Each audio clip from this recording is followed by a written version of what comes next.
So Donald Trump, he has a press conference every afternoon. He's spouting off anything that comes into his head. I would say Donald Trump is a very bad poker player. Putin, on the other hand, is what I would call a good poker player. He's very judicious about what information about himself he puts out there. Nobody even knows exactly how many children he has. He's extremely, he's a KGB spy, and he understands that any information he puts out there can be used against him.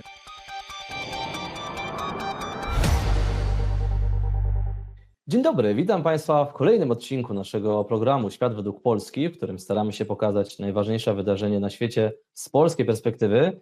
Dzisiaj Państwa i moim specjalnym gościem jest Sir Bill Browder, amerykańsko-brytyjski inwestor, założyciel Hermitage Capital Management, człowiek, który znajduje się na czarnej liście Kremla. Mr. Browder, Sir Browder, thank you very much for finding time for this interview. Great to be here. At the beginning of the year, in the op-ed in the Daily Mail, you wrote that the Putin and his people steal from Russians more than $1 trillion. What Putin and his people doing with this money? They hiding somewhere? They build like big measures, or I don't know, other buildings. We can see this fortune. What Putin did with this big amount of money? So over a 24-year period, Vladimir Putin and 1,000 people around him have stolen $1 trillion from the Russian state. That's $1,000 billion. And first, let me start by answering the question: what they're not doing with this money. They're not spending this money on health care for the people, or education, or infrastructure, or public services. All the things that should be, what a government, what the money should have been spent on. Instead, they're spending it on private jets and yachts and villas and Swiss bank accounts and all sorts of other things. Some of which you can see if you ever go to Monaco or Saint-Tropez, and you look out on the water. If you have a knowledgeable local person with you, they can point out which belong to Russian government officials and Russian oligarchs, and there are many. If you drive along the in Sardinia and the Costa Smeralda, the Emerald Coast, you can see some villas there, or again in the south of France. In Eaton Square in London, the most expensive real estate in the UK, some oligarchs are there. And this is all money that should have been spent on the Russian people, instead was spent on these luxuries. And I would argue that one of the main reasons for this war is that the war in Ukraine is that Putin stole so much money, and he was so terrified of the Russian people rising up against him, then he needed to have a foreign enemy, a distraction. And the war is not about NATO or some grand vision of Russian empire. It's just about a little guy who's too short, who's stolen too much money, who's scared of his own people and needs a distraction. It's like Machiavelli 101. And so I can draw a direct line between the stolen money and the war in Ukraine. So do you think that everything what we know today about the Putin's wealth, about all of these measures, yachts and so on, this is like the top of the iceberg, or we know like about most of the things what is owned by the Putin today? Well, so the way that Putin holds his wealth is through other people. So he can't have documents, bank statements saying he's got $1 billion in his own name here and another billion there, because of course that would be totally compromising for him.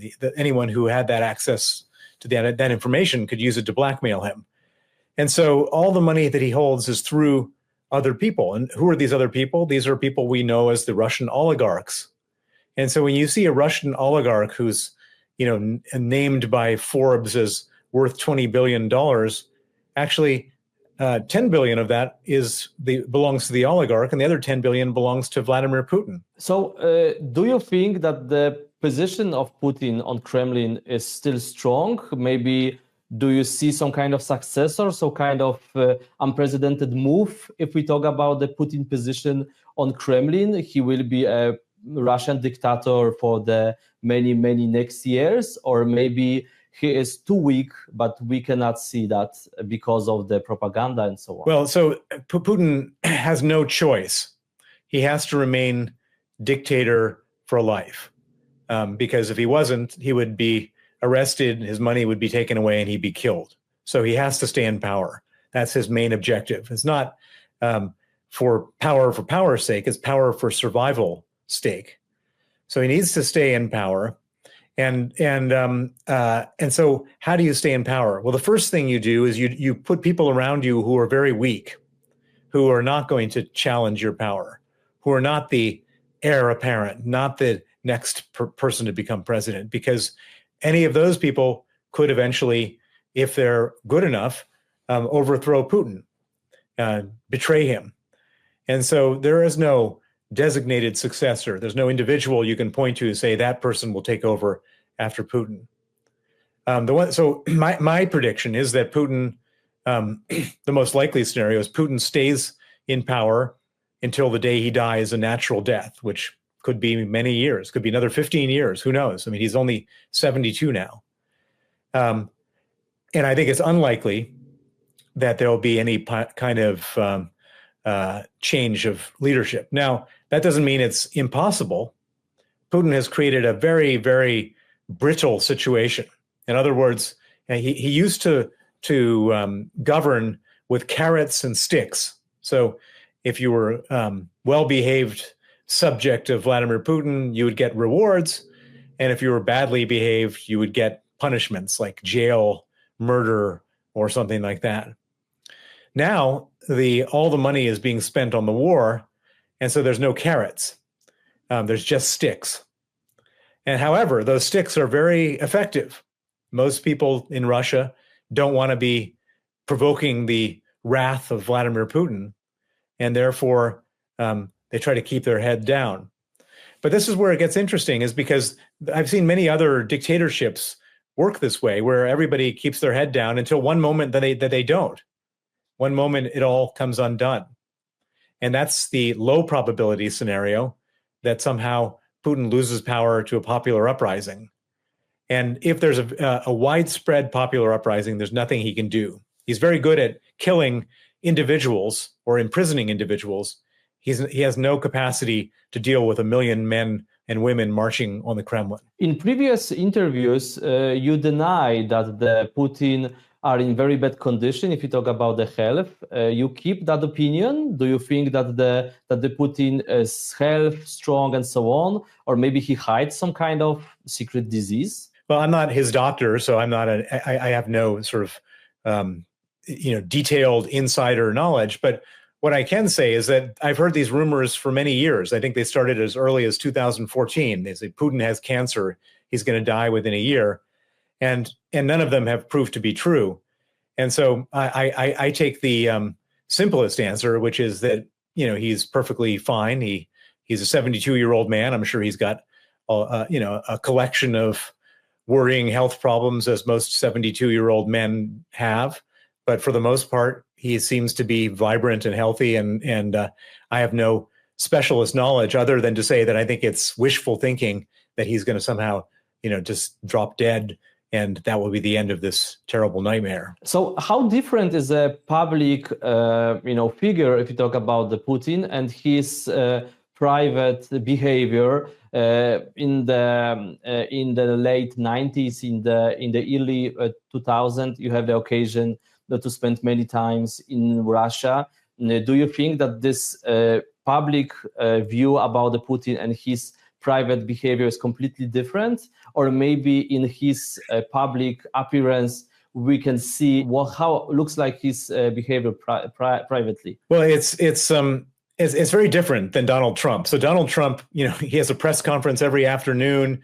He's spouting off anything that comes into his head. I would say Donald Trump is a very bad poker player. Putin, on the other hand, is what I would call a good poker player. He's very judicious about what information about himself he puts out there.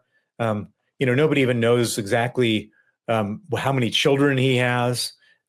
He's extremely, he's a KGB spy, and he understands that any information he puts out there can be used against him. And so the best way of avoiding that is just not putting any information out there at all.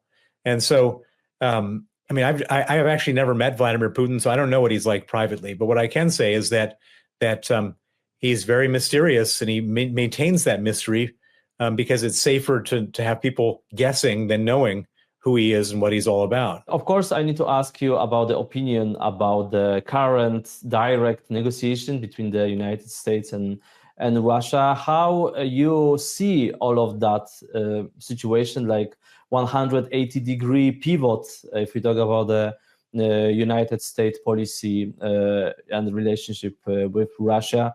Do you think that the Putin is, good player in this role, or maybe he still don't know what Trump planning? If you talk about the Ukraine, if you talk about the direct relation between U.S. and Russia. Well, so I've been a public activist to try to contain Russia for the last 15 years.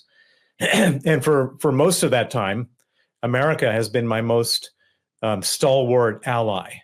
The United States government and United States Congress has been on my side almost all the time on all the issues related. And now all of a sudden, it's completely changed. The United States government under Donald Trump has basically done a complete shift from being anti-Putin to being pro-Putin, from being pro-Ukraine to be anti-Ukraine. And it's remarkable and drastic, and of course, leads to all sorts of problems for everybody.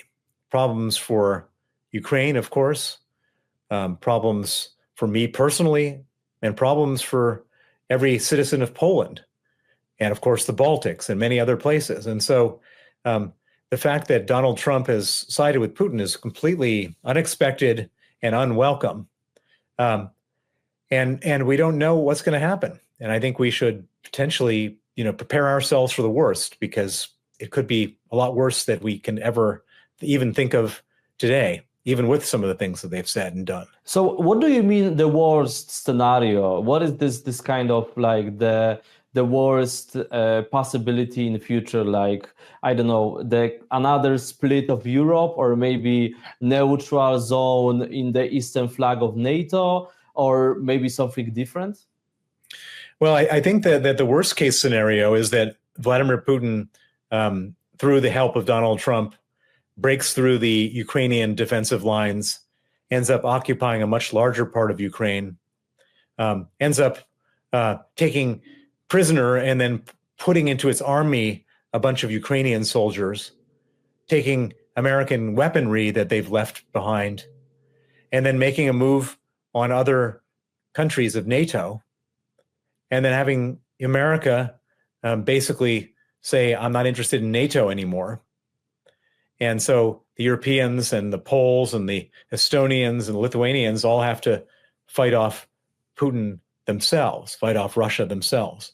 That's kind of my worst case scenario. What do you think, why Putin basically silent about this foreign policy pivot by Trump administration? Because of course we observe some kind of statements or maybe comments from Putin, but basically he's silent about that stuff. He are very carefully about the possible direct meeting with Trump. Why do you think why? Well, I mean, the main reason he's keeping quiet is he's got nothing to say. So, this whole thing is all about a peace negotiation between Russia and Ukraine. And all we hear every day in the news is coming from the United States criticizing Ukraine and demanding all sorts of concessions and capitulation and surrender from Ukraine. They're demanding that Ukraine give up a big part of its territory. They're demanding that there are no Western peacekeepers in Ukraine. I'm sure they'll make demands that Ukraine should disband its army. And of course the demand that Vladimir Zelensky should no longer be president. These are all demands that the Americans are making, potentially and probably on behalf of Russia. And what we don't hear in this negotiation is any demands from the United States on Putin. What is Trump demanding of Putin? We don't hear a word. We don't hear a word from Russia about what they're intending to do to bring peace. I mean, Russia was the country that invaded Ukraine. They very easily, if they want to have peace, could withdraw. And so I wouldn't even call what's happening a negotiation. What I would call it is a sort of browbeating and ganging up on Ukraine right now for the benefit of Vladimir Putin. Why do you think European countries still not decide about giving the frozen Russian assets to the Ukraine state? Do you see, some kind of basic, fundamental reasons why Europe still not decided about it? Because from one hand, European countries decide about discussion about the possible peace mission in Ukraine, about the future of Ukraine, but at the same time, still keeping this frozen Russian asset. What is the problem? I think it's cowardice. I think that in Europe, they're cowards. They don't want to take the only measure which can be taken, which would completely change the situation. I mean, it's remarkable that you have world leaders, heads of state, that are talking about sending troops, young men, to die in Ukraine, but they're not willing to confiscate Russia's money. It makes no sense. It makes no sense to me. Also, I want to ask about the Russian activity in the Great Britain. A few days ago, as I remember yesterday, the Russian expelled the 2 British diplomats.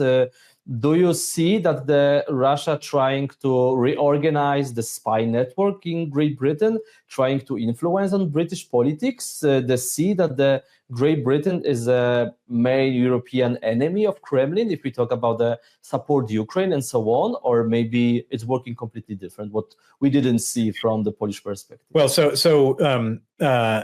Vladimir Putin is particularly mad at the UK. Why is he mad? Because the UK has been the leader of the allies in organizing continued support for Ukraine, organizing continued weapons transfers, etc. And so Britain is viewed very negatively by Putin. And of course, Putin takes advantage of our open societies, with free speech and free media and so on, to try to poison the water. And of course, they also send their spies here. And many spies were expelled, but as time goes on, new people show up. And sometimes they're members of the embassy. Sometimes they're just illegals. Sometimes the Russians hire people of different nationalities. For example, most recently, there was a big conviction of 5 Bulgarian individuals who were being paid by the Russians to organize the kidnap and assassination of one Russian journalist, one Bulgarian journalist, who had exposed Russia's use of Novichok in Salisbury killings. And so you have a real demand by the Russians to try to get more involved here, to have more influence, and they're working hard at it, as they always have, but the stakes are even higher now. As you know, Poland still say that the United States is the main ally. We need to stay very close to the United States. Do you think that the Trump administration will keep US soldiers in Europe, will secure Europe against the Putin, against the Russia? Or maybe we need to really think about redefine our security system, or maybe build something own, maybe with France, with Great Britain? Or maybe, do you see different options about that? Well, I'm not a politician, so I don't have to mince my words. I think that Trump will pull out of Eastern Europe, and he will no longer support NATO. And I think that the writing is on the wall. It's been, we should just listen to what they say. They pretty much say it. And as a result, we need to figure out how to protect ourselves. And I don't see why we can't protect ourselves. Europe has got an enormous population, an enormous GDP, an enormous ability to fund defense, and it's time for us to do that for ourselves. One expert say that the Russia economy is disaster, is completely affected by the Western sanction. Other analysis experts say Russian economy is still strong, based on the natural resources and so on. where you see true that the sanctions still working, Russia is in really big trouble if you talk about the economy, frozen assets, all of this stuffs, or maybe we don't see how a lot of revenue take from Putin government from for example, the selling natural resources to the other partners. Well, so I would say both are true. Russia's in big trouble economically. The central bank reserves are frozen, 300 billion. Russia's been cut off from the capital markets. They can't borrow money. Russia has lost 1 million young, able-bodied men who have fled the country and another 1 million who are dead or injured from the war. It's a pretty bad mess for Vladimir Putin. But the one big the big loophole is oil. As long as they sell oil, they get hundreds of billions of dollars a year, and they can use that money to continue funding the war. And so the economy is not good in Russia, but as long as oil prices stay at this level, they can survive. And that's sadly what they've been able to do. Last question. As you know, and our viewers, of course, too, you were put on the, let's say, some kind of blacklist of the enemies of the Russian Federation, of the Putin crew. You are still enemy of the current government in Kremlin. Do you afraid of your life? I don't know, someone spying you? You trying to be very careful, or you don't afraid about your life in Great Britain, and you feel safety? When the Russians turn on you, they don't do so mildly. They do with extreme prejudice, and they never forgive and they never forget. And so I'm on their hit list. They've been trying for many years to either kill me or kidnap me. They've tried having me arrested with Interpol 8 times. They have arrested me on Russian warrants in Spain and Switzerland. It never goes away. It's like Salman Rushdie, it took 33 years before the fatwa against him was executed. And so I can never relax. I always have to be vigilant, but I'm not going to let it stop me from fighting for what's right, calling out abuse, and hopefully containing Russia, even in these difficult times. Thank you very much for this interview. Państwa i moim gościem był Sir Bill Browder, inwestor, który przez wiele lat działał w Rosji i znajduje się na czarnej liście ściganą przez władze rosyjskie. Sir Browder, thank you very much for this interview. Thank you.